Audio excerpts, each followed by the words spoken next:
হযরত শাহজালাল আন্তর্জাতিক বিমানবন্দরের কার্গো ভিলেজে ভয়াবহ অগ্নিকাণ্ডের ঘটনায় বড় ধরনের ক্ষতির আশঙ্কা করছেন দেশের রপ্তানিকারকরা।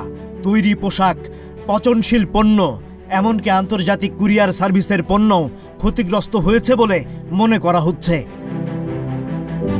তৈরি পোশাক প্রস্তুতকারক ও রপ্তানিকারক সমিতি সভাপতি মাহমুদ হাসান খান আশঙ্কা করেছেন, এই ঘটনায় প্রতিদিন গড়ে 200 থেকে 250টি কারখানার পণ্য ক্ষতিগ্রস্ত হতে পারে।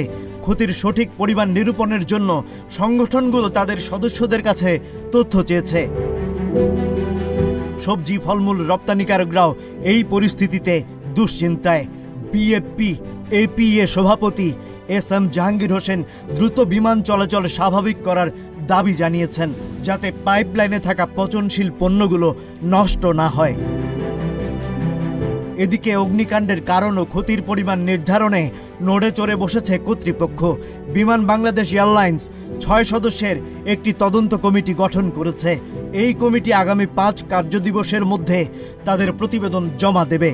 বিমান বাংলাদেশ এয়ারলাইন্সের চিফ ফ্লাইট সেফটিকে সভাপতি করে গঠিত এই কমিটি অগ্নিকাণ্ডের কারণ চিহ্নিত করা, ক্ষয়ক্ষতি ও দায় দায়িত্ব নিরূপণের পাশাপাশি ভবিষ্যতে এমন দুর্ঘটনা প্রতিরোধে সুপারিশমালা তৈরি করবে। Rajib Raihan, news flash 71।